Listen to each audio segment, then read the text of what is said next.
Being an estimator in the restoration industry is an incredibly difficult position. Uh, you have to have a full understanding of the mitigation services, building sciences, building construction, and then reconstruction. And all of that information that the estimator has to understand, the more that they understand, it means that you're going to have to capture more line items in your estimating system to be able to generate the profitability uh, of the work that you're actually doing. And compared to chucking a truck, you're going to be doing a lot more work than someone who doesn't have that knowledge. I developed these scoping tools over 6 years of running my own consulting firm, where I focused on estimating and operations to drive profitability. I ran a branch that was about $36 million, and what we found is that every time we wrote an estimate, we would lose 15% compared to doing time and materials. And what that led to is creating systems to be able to understand the cost and the impact to the job, and then be able to come back with and develop some of these systems to consistently improve profitability. In 2015, I started working with Encircle, and in 2016, I formally joined the company. The opportunity was to take these systems and digitize them. So I had been in the field estimating with my computer and scope sheets and pen and paper, and tried everything that I could come up with to try to really drive that profit into a company and make it repeatable for multiple people. And what we found is that when we started working with Encircle's tools, there was a real opportunity to get the information from the field quickly, have multiple people collaborate to get the information into an office, and then get it entered into Exact quickly. So today, I'm going to show you how we capture the information in the field, showing it to you in a small kitchen, how that information transfers back to your estimating system, and then how to take that information and get it processed as quick as possible. And so now what we're going to do is we're going to generate a mitigation scope. The one we're using is 2.0. We just revised this to be 50% faster in the field. And the way we estimate is basically three different processes. We use orders of operation, top down and outside in. And for the most part, everything fits into that method of estimating. We're going to call this the kitchen. We have site requirements, and then we have our mitigation water macros. When we come into here, we can then start working through and clicking on items that are related to here. So if we had water on the floor, we might do some extraction. Category 1, 2, or 3. We click on category 1 extraction, and what we have now is we have the ability to pick up a hard surface. But if you had after hours work, your technicians can easily go down and click on there, and the diamonds just represent that you're in a different section. You can do your after hours extraction as well. You don't have to use the action. So the action is like the remove and replace, remove, detach, and reset. You don't need to use any of those. You can just put in the quantity, how many square feet you used, or if you're good with variables, WC, W, walls and ceilings, walls, ceilings, floor, perimeter of ceiling, perimeter floor, and you can put those in. If there's any notes that are required, you can add those notes in, and those would be either F9 notes or just notes to communicate internally with the team. And then what we're looking at is we're looking at the kitchen and saying, okay, what else do we need to do? So on the counter, we have these items that need to be dealt with. We can click on the contents and say, okay, we're going to move out and reset the kitchen chairs and the kitchen table. And we'll add one of those in. And then what we got to do is we got to pack out the countertop.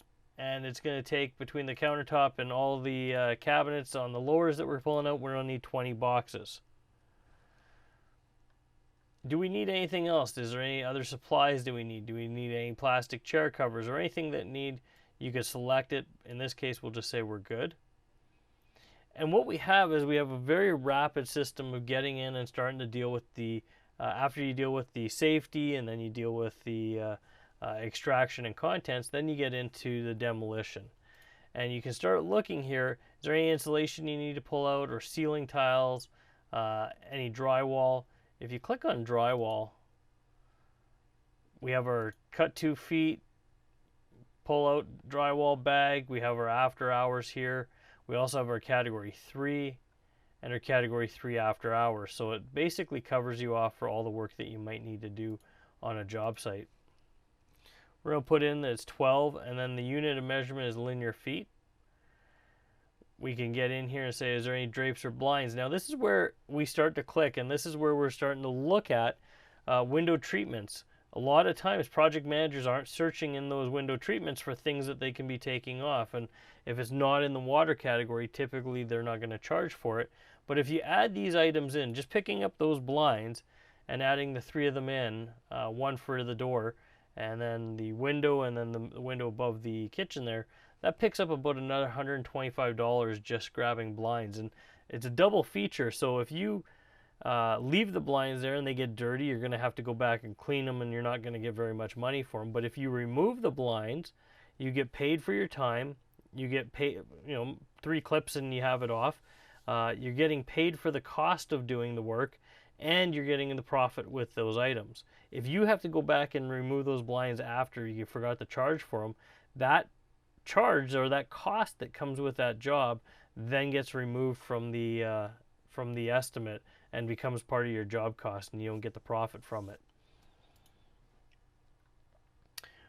If we come into this and we hit detach, if we want to go back and edit any of these systems, we can come back in and say edit the form, and you can then come back and continue working. And now what you see is up here we have these one touch and done areas. You go into it, you can click on what you're working on, add it in, put your quantity in, and then move on to your next action. When you have multiple areas, or where you're going into bathrooms and kitchens and you have a lot of accessories in there, you can then click on the bathrooms and kitchens and then come down and click on the kitchen appliances.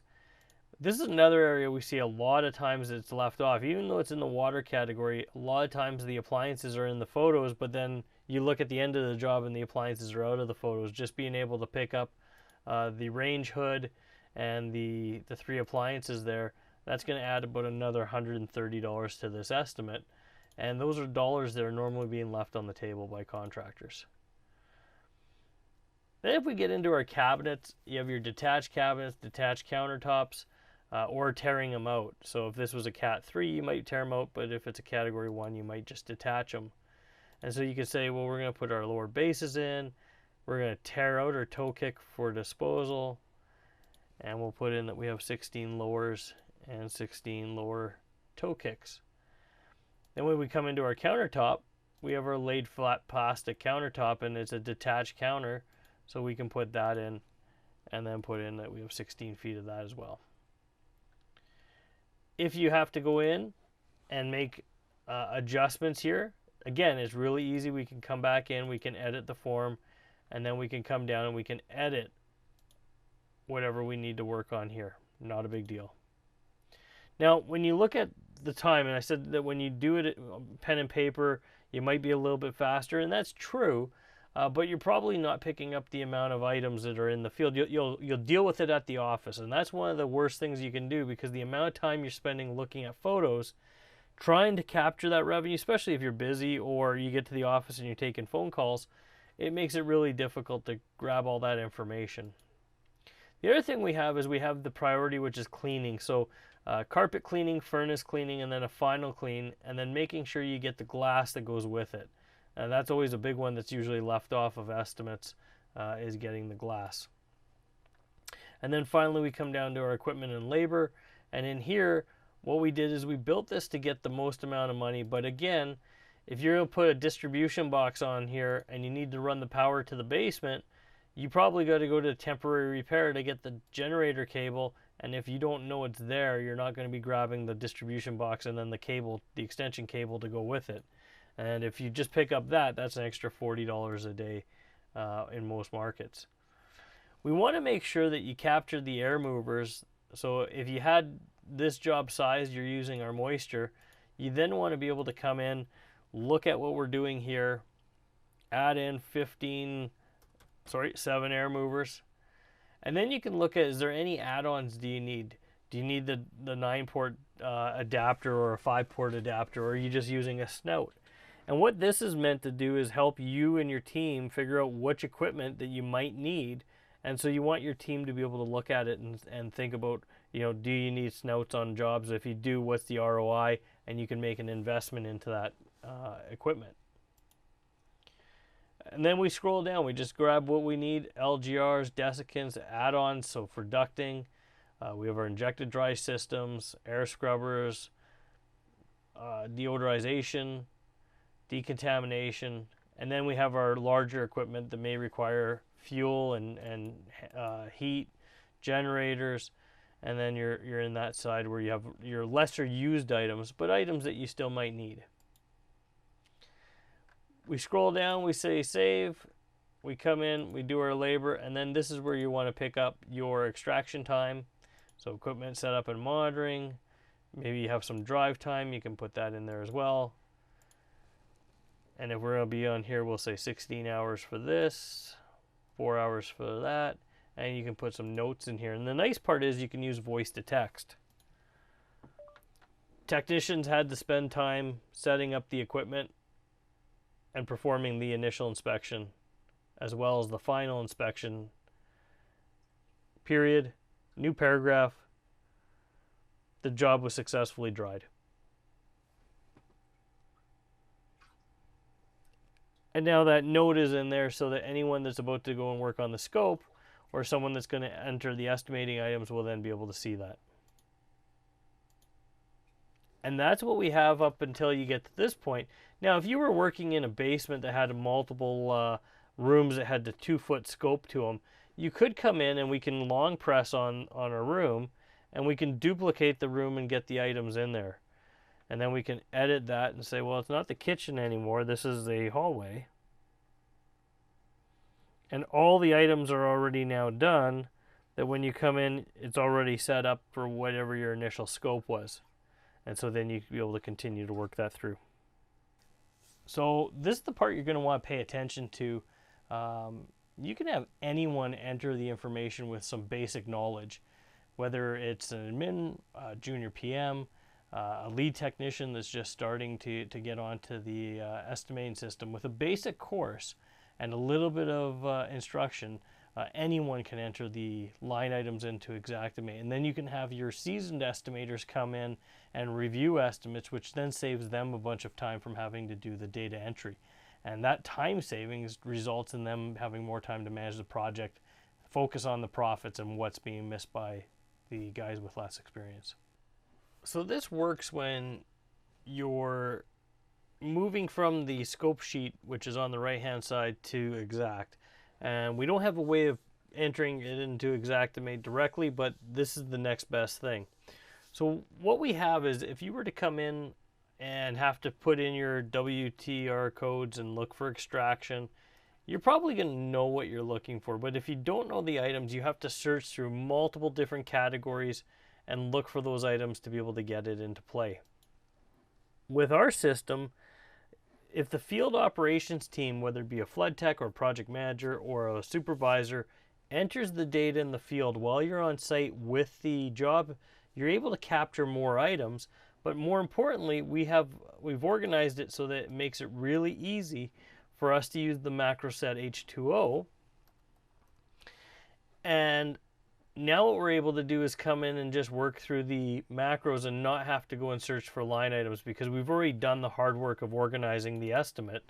And so all we do is we click on the macro we want, which is number 18 here. We click on that. We highlight the first item, hold shift, highlight them all, hold control, grab the one we want, delete the rest off, and you have your line item. And this works really well because now we can go in, and because the next number is number 90, we can actually just type in our macro 090, get our move out, reset. We're looking for the code name right here, CON room. Easy enough to find. Delete the rest off. We've got our one room. We can come up here, 092, and there's all of our contents options. And we want our medium boxes. Delete these off, change the quantity to 20. And then we can go into 113. And I don't have to be a wizard on exact, and to be honest, I'm not even paying attention to what I'm doing. I'm just looking for the items there, deleting them off, and then changing the quantities to be the proper quantity. With increased profitability and increased efficiency and workflow, that improves consistency from your field to your office, and then from the office to the estimate. So everyone's estimating the same way. You're going to be able to consistently understand where you're losing money, what's being missed, and you can start managing the field information to get those revenue dollars into your business.